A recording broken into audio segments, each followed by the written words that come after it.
Have you ever felt completely invisible? Like the world is moving on without you and no one even notices? Have you ever whispered a prayer into the darkness, not sure if anyone is listening on the other side?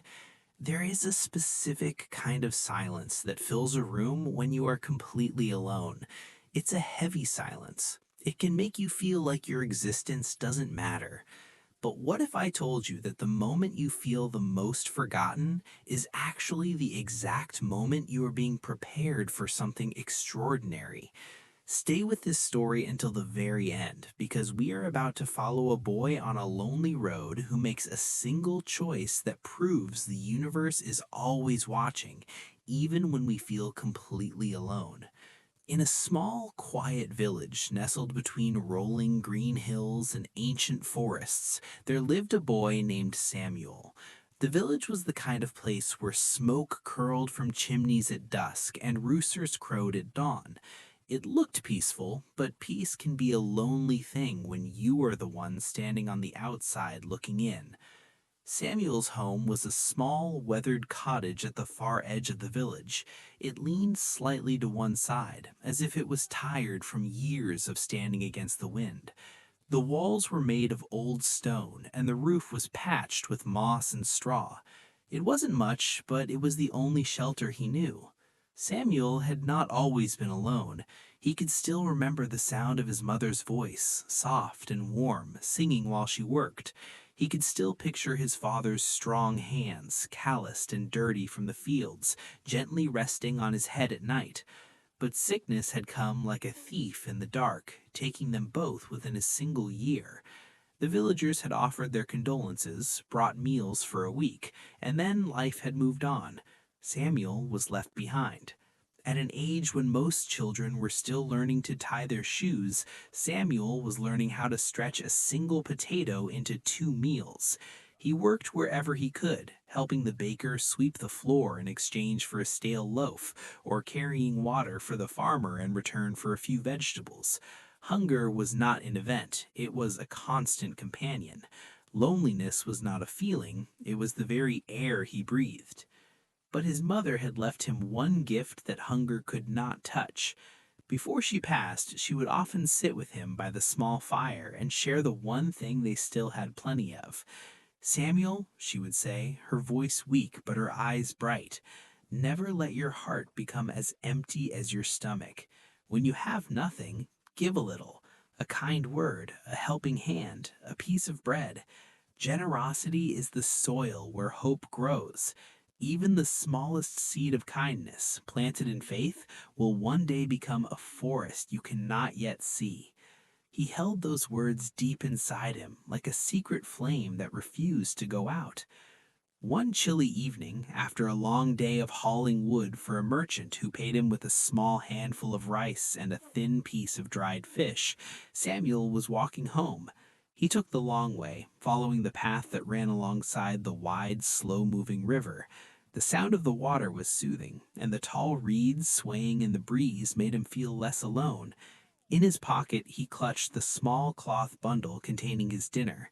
His stomach ached with emptiness, but his heart felt a tiny spark of relief. Tonight he would eat. As he walked, he noticed an old man sitting on a large, moss-covered rock near the water's edge. The man was hunched over, his clothes worn and dusty, his face hidden beneath a wide, tattered hat. He held a simple wooden staff, but his hands trembled as he leaned on it.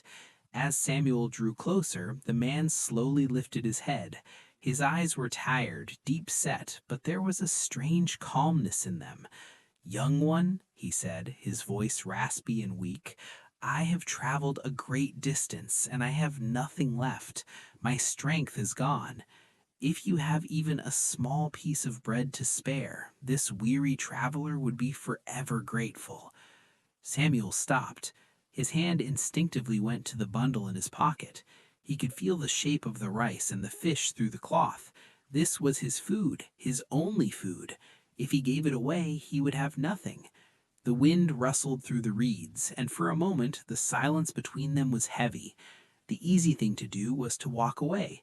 No one would know, no one would blame a hungry orphan for keeping his only meal. But then he heard his mother's voice, clear as a bell in his memory. When you have nothing, give a little. Samuel knelt down in front of the old man. Without a word, he pulled out his small bundle and untied the cloth. He took the piece of dried fish, which was the best part of his meal, and placed it gently into the old man's shaking hands.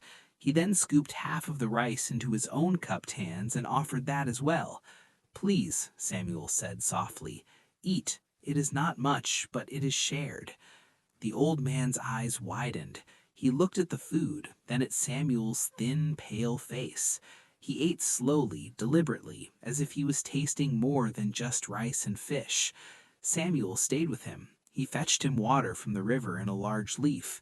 He sat with him as the sun began to dip below the hills, painting the sky in shades of orange and purple. They spoke little, but the silence between them was no longer heavy. It was peaceful.